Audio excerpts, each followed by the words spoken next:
Hey, psst, hey. This week we're going to talk about something we shouldn't talk about. So make sure and turn down your speakers or your phone volume so that nobody hears and criticizes or condemns you. Hey everybody, it's EdTheTrainer, and I'm going to put it all on the line this week on Tips on Tuesday.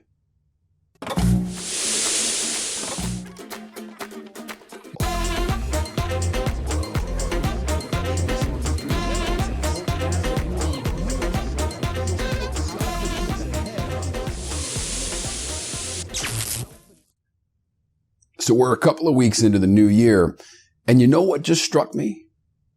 It's that all the presidential campaign stuff is getting ready to seriously ramp up.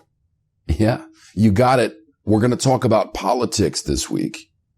I know it's a big no-no, because it's terrible that the way things are today, I'm bound to offend someone, right? And why?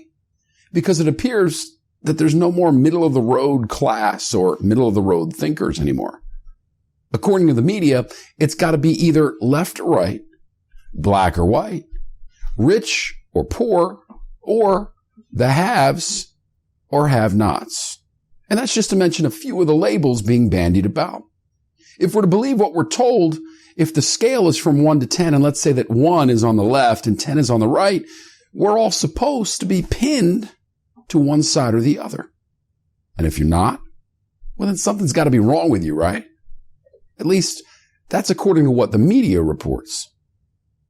But you see, that's just it. This is a great opportunity to learn and become more aware. And after all, since when are you okay with being told what to think? When was it decided that the person using his or her own brain to think freely and research issues independently was foolish? If something doesn't make sense, there's usually a reason it doesn't make sense. The world really isn't as complicated as many make it out to seem. And it seems to me that most of us are somewhere in the middle of that scale that I just mentioned. And it also seems to make sense that if the 5s and 6s and the 4s and 7s could more closely focus on what binds them, then it's likely even the 3s and 8s could find some mutual open-mindedness somewhere. And those that are at the ends of the scale, well, to me, if you're too rigid in everything that you do to even consider someone else's opinion, then my energies must be spent more wisely in other areas. All of this to ask, do you suppose that there may be a reason that our collective leadership, guys, from whatever side you subscribe, that leadership and our media wants us all in opposite corners? Listen, I'm really not a conspiracy theorist, nor do I pretend to be smart enough to have an answer to that question. But all I know is that as a society, if we're not asking questions of our leadership, or worse, if we're not allowed the discourse at all, then we, the people, we're tumbling down a very dangerous path. So this presidential cycle, guys, let's think for ourselves. It starts now, here, January. The Iowa caucuses are just a few weeks away.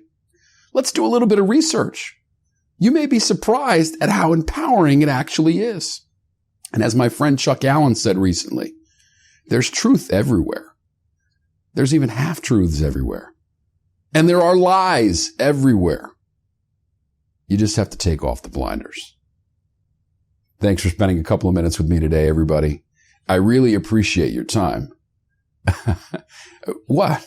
Was it supposed to be more controversial than that? I really appreciate your time.